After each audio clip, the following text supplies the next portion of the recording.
And we're back with Truth Unrestricted, the podcast that is creating and interpreting the language of the disinformation age. I'm Spencer, your host, back again today with Patrick. How you doing, Patrick?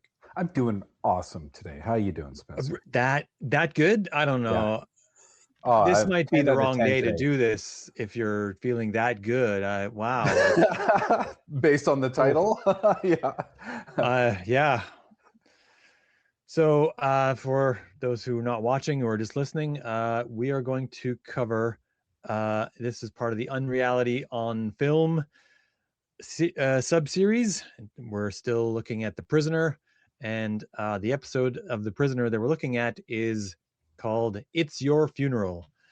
Not sure exactly which episode it is in the series. It was in the latter half, something like I think 16 or it's something. 11. Or was it 11? Okay. But in yours? I know that it starts Okay. at 0 for you, so it might be 10 on yours. But yeah, right. Okay. Yeah. So you just watched this like an hour ago or something, right? I just finished it about 15 minutes ago. Yeah. This sounds like exactly your high school experience. Just scribble the homework at the very last minute, get to the class, and just be like, ink is still fresh. You have to like still sprinkle sand on it to make sure it's not smudgy. Yeah. Yes. Because that's how old you are as well, right? That wasn't just high school. That was college as well. Everything. Yeah. There's still stuff like I've got ink drying. So You're so old you had to dip the ink and there was no ballpoint available. Yeah. So now that all those jokes are out of the way, getting down to the serious stuff, this episode of The Prisoner. So as we do these, of course, we're spoiling these. Spoiler warning. We don't always do the spoiler warning. We probably should. This is a 49 or 59-year-old. Yeah, 59-year-old series. Yeah. You had lots of time to watch it, but some people were on the wrong continent to have been exposed to this regularly. So yeah, go watch it if you want to watch it, but if not, you can just tag along. We're not going through exhaustively every plot point of this. We're just going through some aspects of this that lead directly to thoughts about conspiracy thinking. And actually, when I was rewatching this last night to grab some clips, I was surprised that there's really only two that I wanted. I thought there would be more, but really there was just the two. So first of all, let's just get your thoughts on this episode. Did you like this episode? What was it? What did it impress you? Was it just kind of blah, or like what's going on? I hated it. Yeah. Okay. Good. No, that's good. We'll go through it then. We'll go through it exhaustively. That's a lie. That's a lie. I just figured your computer probably calculated the likelihood that I liked it. Oh yeah, and I wanted to purposefully to go against that. Yeah, that's right. Yeah, you're gonna become a jammer. Relevant. Yeah, right. I enjoyed it. I enjoyed this episode. Yeah, it's it had you wondering. The actor who plays the role of number two, or at least number two in like the first half of this episode, because it sort of switches as it goes. That guy, his performance here is magnificent. It is chef's kiss to me. That like him and his performance is people who are learning to act should watch this, should watch him do that. I mean, he's doing things like he's on the phone and he's doing dialogue on the phone, and it's so good. Like just this simple thing where he's sort of getting reamed out and he has to explain to someone who has some kind of authority over him what's happening, and he's sort of making excuses, but the whole thing is telling us the plot as it's going. So like obviously there's also some good writing going on there, but his performance of it is so, I rewatch it just for him in this episode. Like he's so good. When an actor's performance is so convincing that you think that's how they might be in real life. Yeah. Right. It's right. Well, I mean, I guess if that was the case, it's not doing a lot to endear British people, I think, to the rest of the world, because he is fairly stereotypically arrogant as far as what the rest of the world thinks of British people, which I know that they're not really like that, but not all of them. Some of them lean into it in order to get performances that they like, and they're cashing in on that arrogance bank and it's There are people that effective and would, also there are people that would rather hang out with a bear than with English people and because of it's those unfair. I stereotypes. know some It's British not people, fair. Yeah. they're really good people. They're not like that, not like this guy's character, and I'm sure this guy's also not like that, but Yeah. he is leaning into that a little bit in this. I mean, it's We'll be also in the looking up 1960s, what else so he played in after this. I don't know. I've never looked it up. I've never looked into it. I've just always enjoyed this performance. It's almost like that thing where you like, you had like as a younger person, maybe you had a moment, this fleeting moment with like a person that you were maybe had some interest in, but then that moment was gone. And Mm. like maybe some party like, yeah, maybe I could like try to find that person, but some people are like, no, don't do that. Just have that moment and carry that moment Mm. with you forever. Mm-hmm. You have to worry about whether they're I don't know, terrible racist now or something, right? You just have that perfect moment and you just never have to worry about anything else. You just, Hmm. it's fine. Yeah. Yeah. Okay. Now that we've Well, maybe I'll deviated look it through up. that. I'll let you Yeah. know if there's anything worth looking at after. Yeah. Okay. Don't ruin He it for didn't me. turn out a racist. Yeah. Don't ruin it for him. Maybe he had terrible Okay. performances. Yeah. Maybe all of his other performances were just awful and like, oh Maybe that was God, his last wrecked it. performance. Maybe he died. This is terrible. Maybe it's his funeral. Yeah. Oh. Ooh. Ooh. Okay. So loop that back in. Just a second. Vamp for a second while I take a sip of coffee. I don't know what that means. Vamp. Oh, you don't know what that means? It means that you just kind of throw some words out that make sense for the conversation that you're in and just continue talking till you get to the moment where you're done that moment and then you continue. Yeah, I just Oh. vamped there so Oh, that you could wow. have a sip of your water, didn't you? Oh, yeah. Shit. Wow. Yeah. I didn't know. I think it kind of is a radio thing. In Okay. between songs, you're supposed to vamp between songs. You Oh, kind that of do makes that sense. thing. And then, Yeah. of course, you're supposed to talk until like the song starts. You're supposed to talk right until the moment when the vocals start. That's why you're supposed to know the music and everything. And I think they call that hitting the post Hmm. and not talk over the vocals of the song, but talk over the intro. Yeah. Gotcha. Neat. Have the thing you're going to say end right at the right time. Yeah. It's a skill. It's a skill. I don't have that Interesting. skill. I can kind of vamp a little bit in between, but I can't hit the moment. But we're going to talk about The Prisoner. I swear we're really going to talk about this. Okay. But this episode had a fairly complicated plot. Mm-hmm.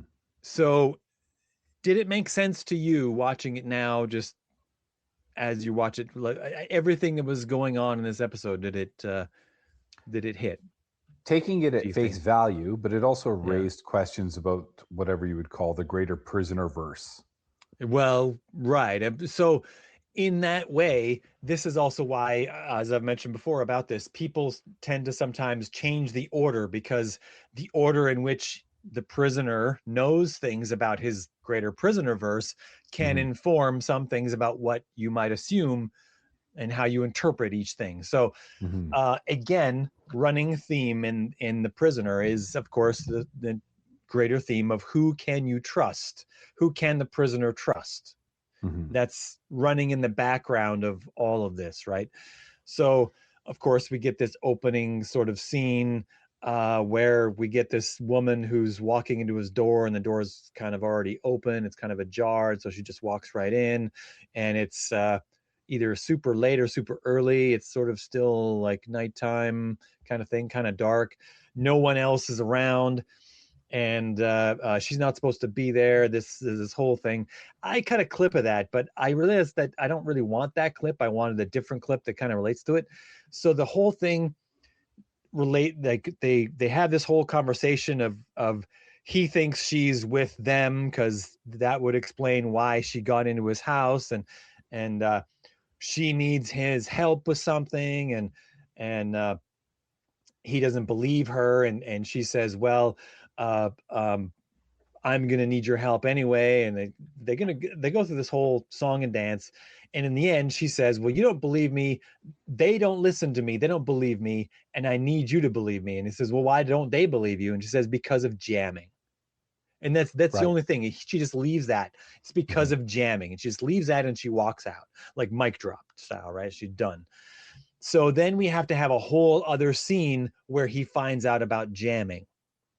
So this becomes like it really is better writing done this way than it is like if you try to jam this in him not really believing her, but then her mentioning jamming and then also explaining what jamming was. We'd be in this tough situation where we want to believe that he doesn't believe her, but then he also does believe her about the jamming. And it becomes this whole confused mess of what we think he believes.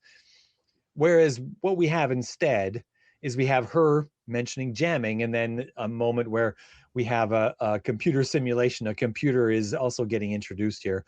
A computer is guessing what his morning is going to be like, which, by the way, is way jam-packed, right? Like this guy gets more done before 9 a.m. than I do on most days. Yeah. Like it's incredible. It's between 6 and 9 a.m. He's doing so many activities and he's just starting.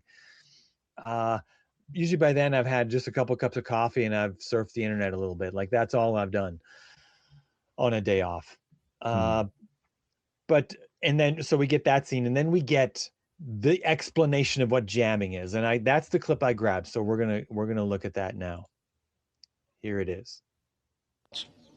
Well, escapes mostly. No, but, no, hold on, back. Here we go. You moved. Sorry. What they do, these jammers, is talk. They talk about the plots they've been hatching. Plots? Well, escapes mostly, but plans and developments for all kinds of mischief. They do it to confuse the observers. Still, please. So sorry. The plots they talk about are always make-believe, non-existent. A control can't know that until they've checked them out. Used to run themselves ragged investigating the schemes of jammers. Used to? Well, they don't bother much anymore. Now they keep a list of all known jammers. Anything control picks up from these, they just let ride. I see. Okay, so this is a sort of a key element of this, but this what's happening here, like in the context of the show, you know, we get this really complicated set of things. We get she knows about something, some important information. She needs his help to get it known. She needs his help because she's a jammer. And then we get this fact, which is that jammers are essentially making up bullshit conspiracies that are specifically meant to run down the energy level, the exhaust the observers, as this guy's calling them, exhaust the observers and use up all of their resources so that you can then, I don't know, maybe someone can get away, sort of thing, right? One of the other plots, one of the real plots might slip past. So we have sort of two conspiracy things going on here, two conspiracy related things going on here. The first one is a thing that's called flooding the zone, sometimes called flooding the zone with shit. Okay, so have you ever heard of this or anyone talk about this? No. Okay, so this is an actual real strategy that's used and explicitly talked about by a guy named Steve Bannon. Steve Bannon, you're sort of nodding a little bit, but you still look a little confused. Okay. I know he had something to do with Trump. Like he was kind of like he was Trump's supporter. campaign manager in 2016 for, I don't know, like a month or something. Trump had like 4 different campaign managers during the 2016 election, and he was one of them. He wasn't the one at the end where the election happened, but he was one of them. And one of his strategies was a disinformation strategy that's now being called flooding the zone with shit, which literally means making up so many fake things that it's hard for anyone to understand what the truth is about anything at all. And it's a major part of why having him have any access to any level of power is a very bad idea. He was already the editor of something called Breitbart News, which was becoming a fairly major right-wing or alt-right news outlet. It already had a large played a large factor in a thing called Gamergate, that had happened a year or two before the 2016 election. There was a whole series of things leading up to this, and he's still relevant now. He has a podcast called the War Zone podcast. I think it's called the War Zone, something like that, where I think he's on there like every day, and he is in some ways probably going to become the new version of Alex Jones to the people on the right. Now that Alex Jones has kind of lost his larger part of his platform, we have Steve Bannon that's kind of there every day coming up with all these things. Bannon is smarter than Alex Jones, but also he's kind of a grimier and not as good at the talking thing. I don't know, whatever. But the whole concept of flooding the zone and just coming up with more and more fake stuff and just flooding the atmosphere with it so that no one can tell what is and isn't real. Mm-hmm. That's a real thing in our world. That's part of why it's so difficult for anyone to know what is and isn't real right now. Mm-hmm. It's because Steve Bannon came up with a strategy and other people are also following it. And it's just become a smorgasbord for grifters who just come up with more fake stuff all the time. And people only have so much resources to yes, devote attention to researching and stuff like that. Yeah, and doing their own research almost guarantees they'll come up with the wrong answer, by the way, right? Mm-hmm. So, I mean, they might come up with the right answer about a select few things, but you can't ever cover all the many things. So you might get the right answer on a couple things, but all the other things get through. So it's not a good idea. You need to find sources you can trust. That's the way to do it. And the sources that you can trust are the ones that focus, that either have resources for all of the stuff, which very few do now. Even ones like CNN don't have the resources for all of it now. Or your other outlet, pick one: CBC, BBC, ABC. Don't even go to CBS anymore. Yeah, there's many outlets out there, New York Times, whatever. If you get some that are focusing on select parts, then they have a chance at getting some real stuff, but pretty much no one can cover everything now. There's too much bullshit. Most of them actually do what they do by ignoring most of the bullshit, which is also not great because it leaves two realities to form. It leads one that's sort of a mainstream reality and one that's an alternate stream that just says that the mainstream is all bullshit. And yeah, it's also not great. But that's sort of what jammers are doing here in this situation. They're flooding the zone with shit. That's the strategy, is just tweet out as many lies as you can. They're essentially tweeting. They're just going about their days knowing that they're getting observed and listened to, and they're just coming up with as many, fake plots to escape as they possibly can, so that maybe someone who has a real one might get away with it. Mm-hmm. Yeah. It's kind of like turning up the chaos so they can hide within it easier. Yeah, sort of like that. I also, I use a different metaphor. I call this tinfoil on the radar screen. So in World War II, when bombers would fly over Germany to bomb things, the lead plane in a group of bombers wouldn't have bombs on it. It would have big bales of tinfoil. And as it would go over what it thought was the target, sometimes they didn't get to the target because it was nighttime or whatever, and they're flying blind and they don't go to the right spot. It happened. But whenever they got to the spot where they determined was the target, they figured they're going to get anti-aircraft fire, and the Germans had radar to spot the plane. So what they would do is they would dump bales of tinfoil out of the lead plane. And they would be slowly drifting down and giving the radar false positives. So it made it harder to spot the real planes. Right. And that was a big reason why people who were in Britain in World War II couldn't find any tinfoil, because it was all getting used for this, quite literally. Wow. Yeah. But yeah, tinfoil on the radar screen. And so this is why I encourage people, like everyday people, ordinary people that I know, don't like repost things that are just garbage material, just fake stuff, just more of the crap, because you're giving steam to the flood of shit that's affecting our atmosphere. So that's that aspect of this. But we have another aspect of this same idea, which is something, it's a concept called psyops.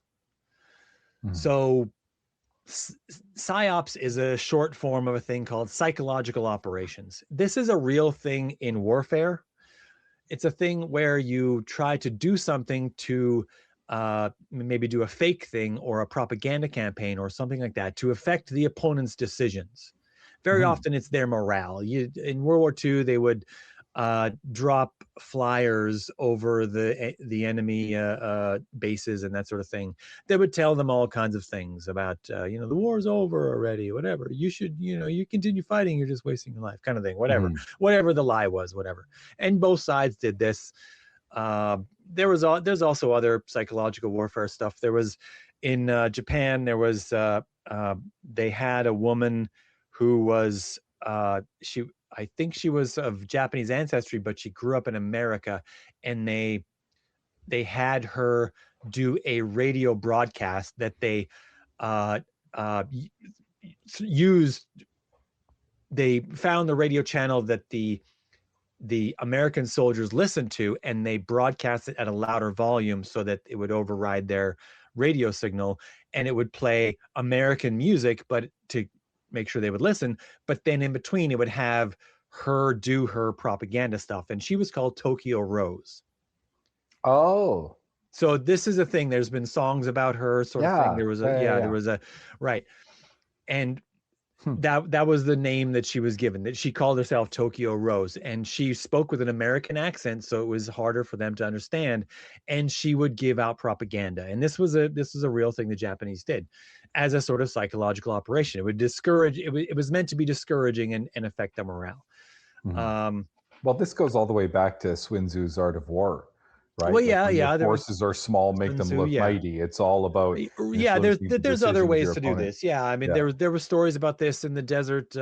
They took Volkswagens and they put things on and make them look like tanks, and they drove them around the desert to make it look like they had tanks, when they didn't have tanks, whatever, and affect the opera. All right, so this is a real thing in warfare, right? Deception. False flag operations. At the beginning of the war, there was the thing that started World War II. There was the Germans claimed that the Polish invaded a German fort, but it's strongly felt that it was actually German SS officers who attacked their own base and used Polish uniforms to do it. That was the inciting incident that began World War II on September 1st of 1939. And I can't remember the name of the base, but this is strongly felt as one of the first modern false flag events. In other words, it's German soldiers claiming that they're Polish soldiers, so they'd have sort of like a Polish flag sort of thing. And this is a thing that was meant to incite the war, give the Germans a reason to attack Poland. So this sort of thing all falls under the banner of psyops. But in online discourse, online influencers and grifters and other people all sort of use psyop to discredit other people. So if people don't agree with your conspiracy idea, you might say that the people who disagree with you are only disagreeing with you because they are a paid operative themselves. They are a psyop. They are doing psychological operations on you, and that's why you shouldn't listen to them, right? And this, by the way, that loops back to a thing we talked about like a month ago or so ago, decision paranoia. Like, you should be paranoid about your decisions. They are trying to affect your decisions in this way that's false. And so that's why you shouldn't listen to them. You should listen to me. That's essentially what they're saying when they say those people are a psyop. I'm telling you the real truth, right? And that's like and they actually use the term psyop when they do it. Those are all psyops. All those things over there, those are all fake. Those are all psyops. I'm giving you the real juice here, right? That's a thing. You laugh a little, but that's a real thing that people really say on Twitter.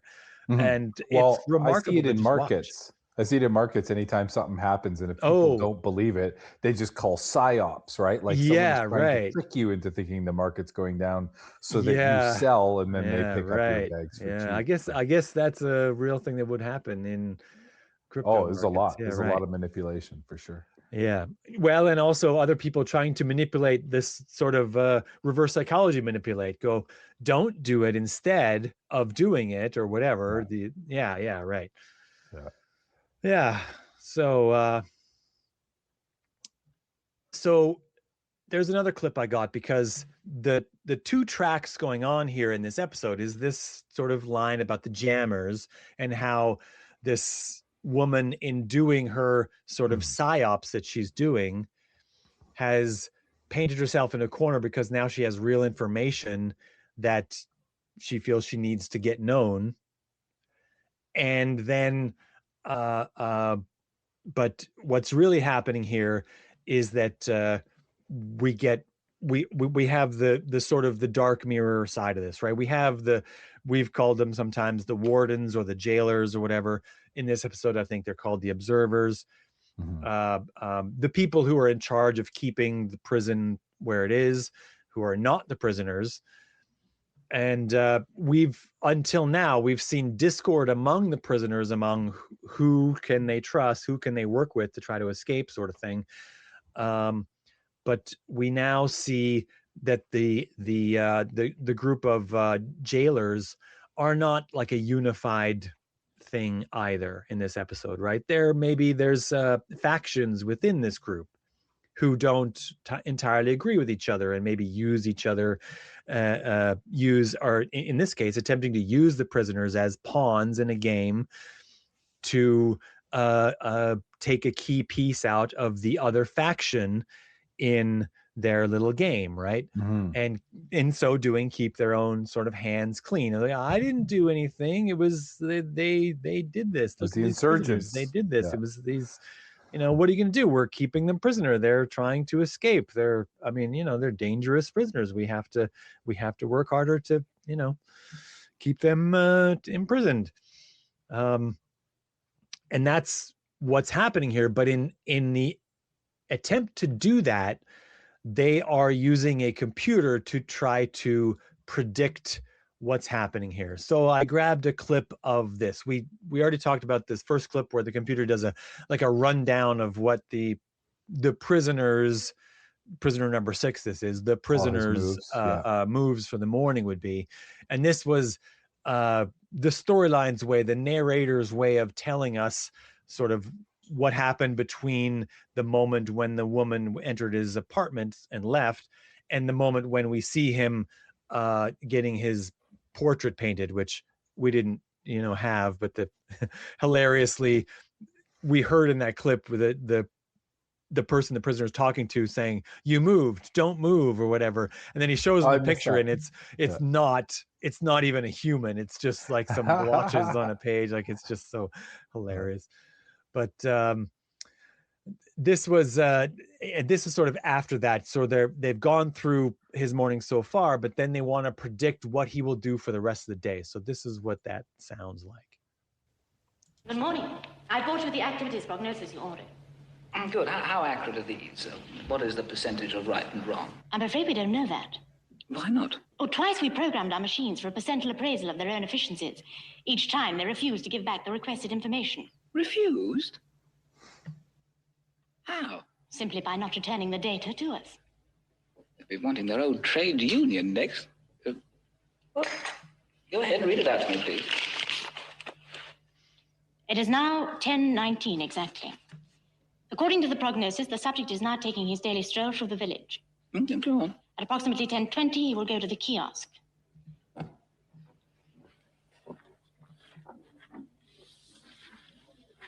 There he will buy a copy of the newspaper,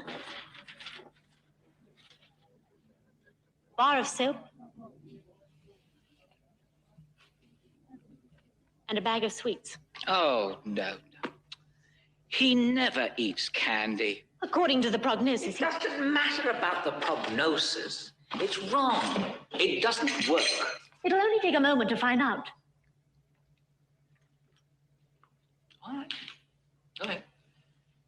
But I must have them. For the last time, your week's credit allowance is all used up. Come back tomorrow.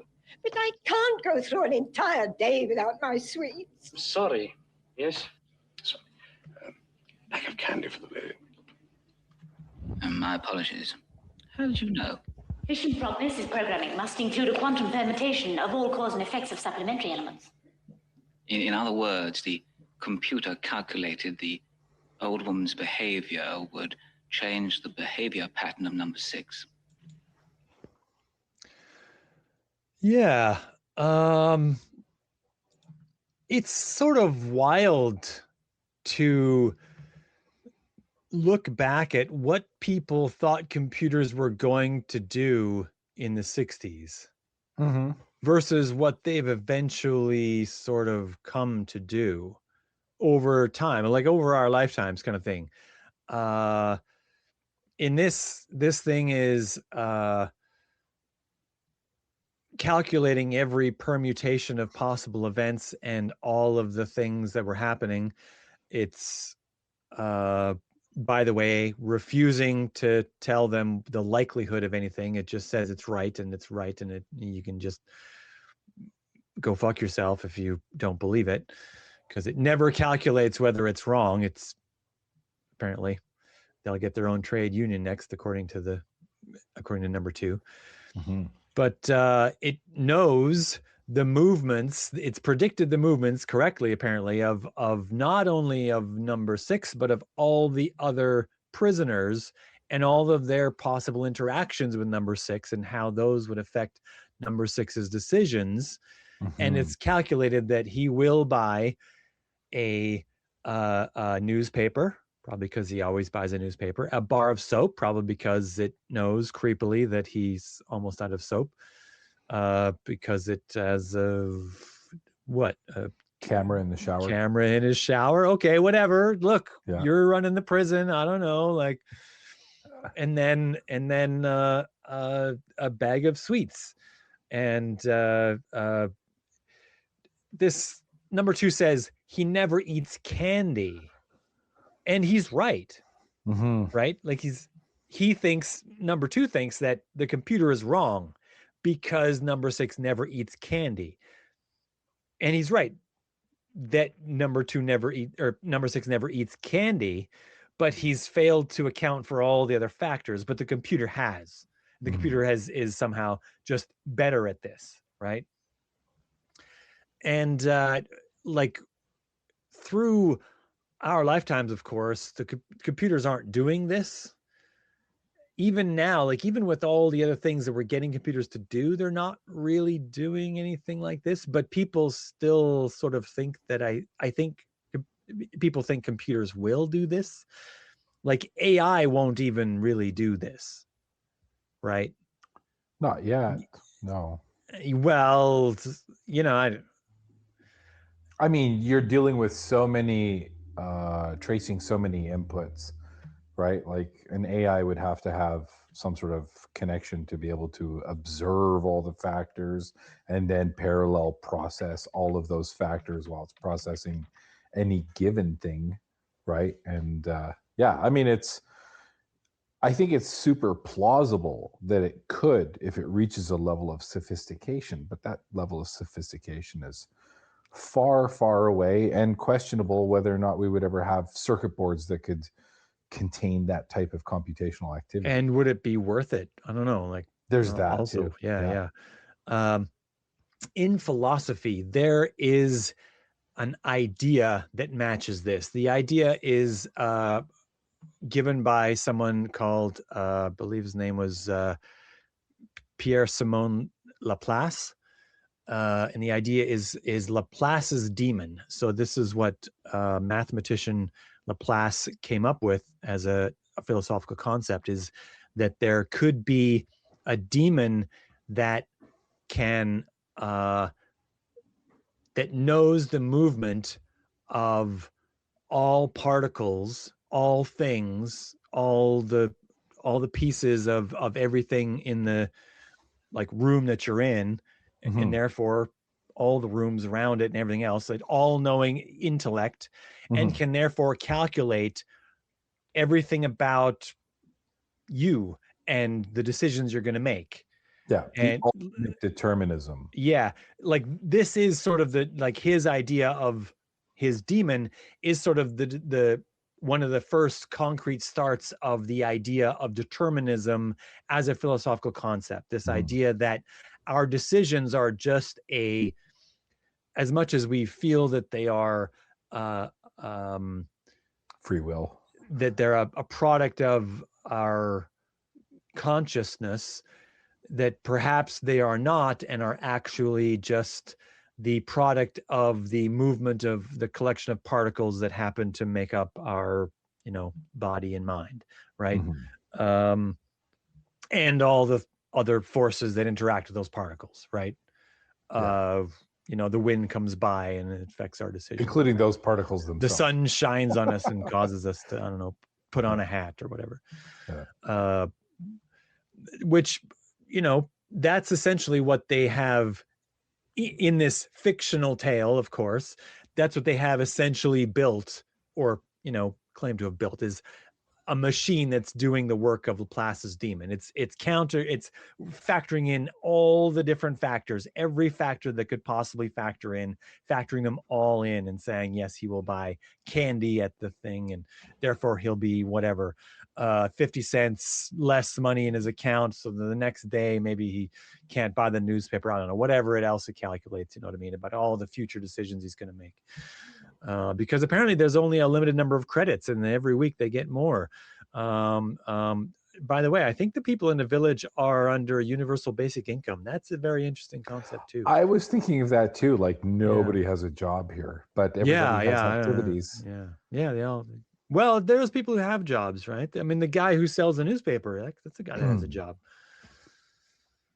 Yeah. During the election episode, there was a guy, or not the election episode, the checkmate episode. There was shops that they went to, and number 6 sort of bullied them into showing him their books, right?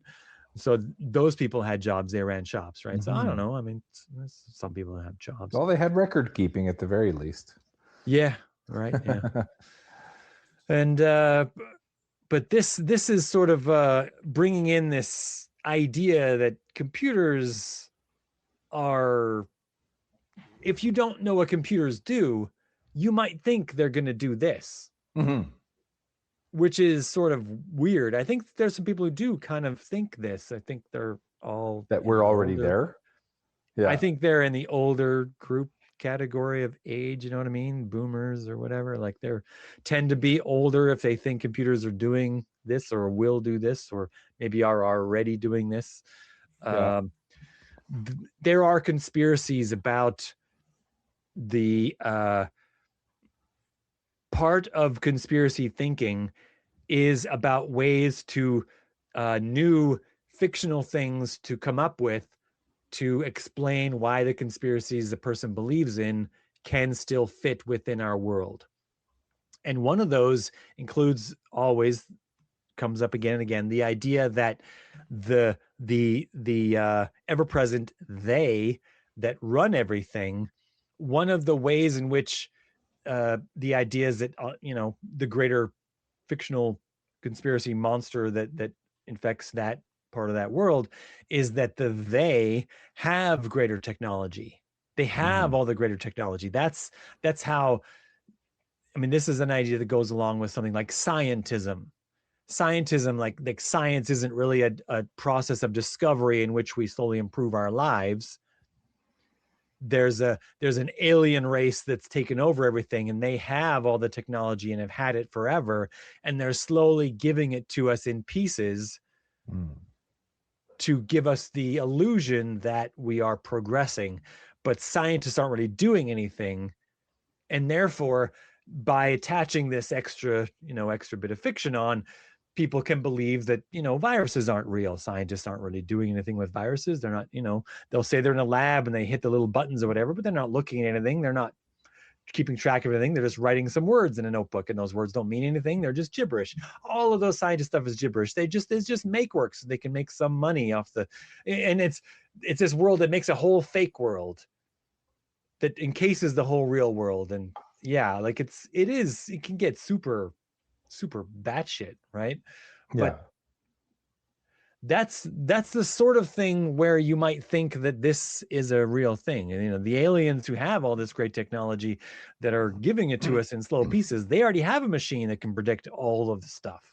And that's part of how they were able to, you know that we would get to here so that they could have all the pieces in the right place to do all the stuff, right? This whole idea about the computer predicting exactly all the stuff, it's not going away, I think. I mean, this was 1967, and this, people are still going to think this. People are still going to think that we're going to have, I mean, quantum computing is going to happen eventually. Probably not tomorrow, but it might be in another 15, 20 years sort of thing, right? And those computers will be faster, but they're not going to be fast enough to really do what this computer is doing, right? I don't think so. I don't know. Quantum computing is a different kind of proposition because quantum computing arrives at every result simultaneously.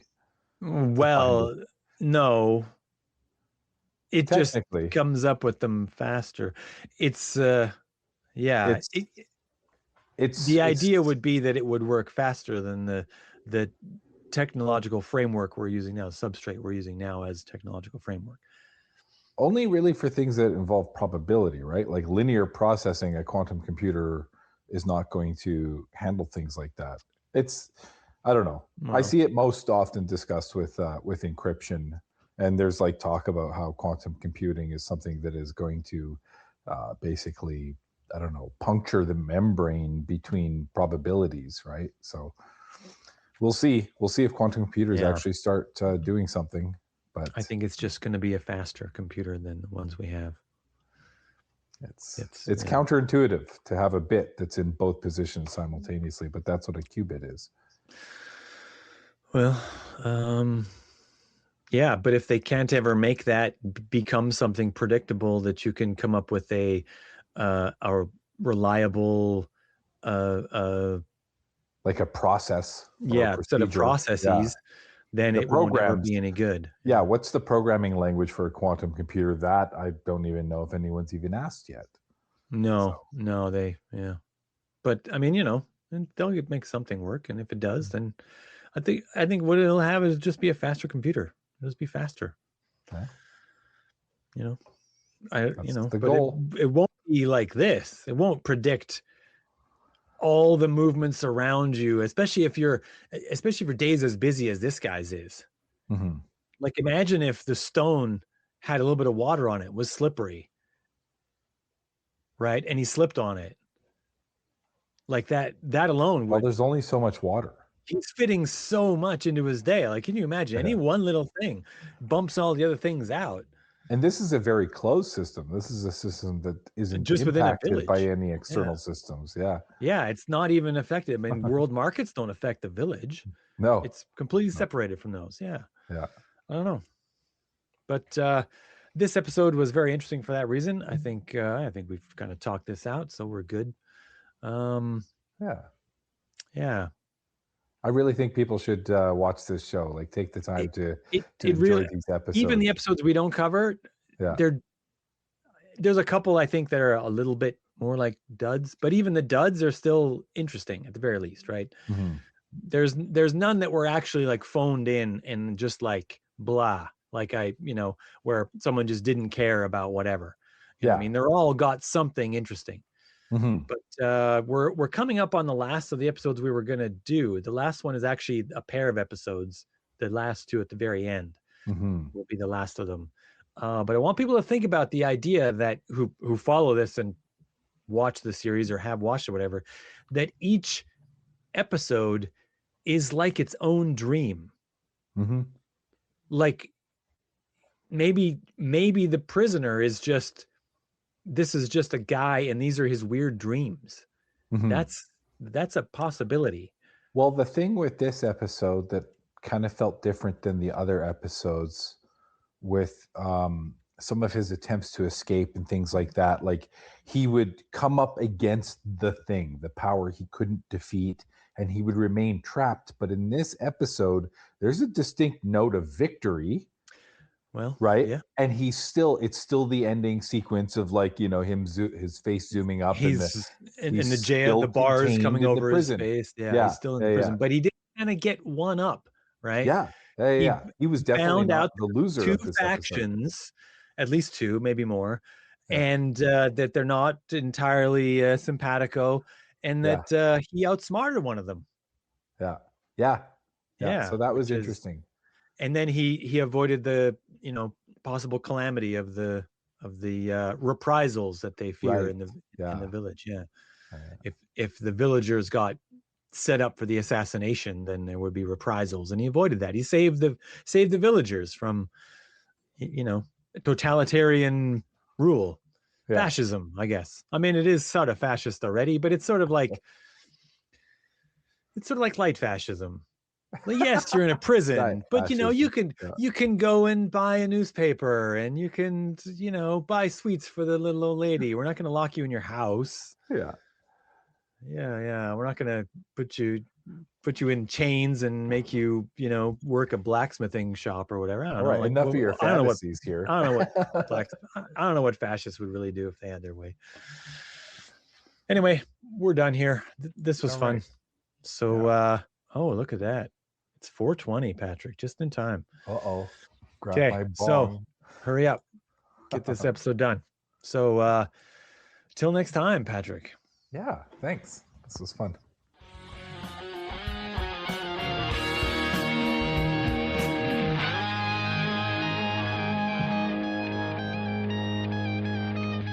It looked like you were looking for a pet there for a second. I was Yeah. looking for a pet a little bit. Yeah.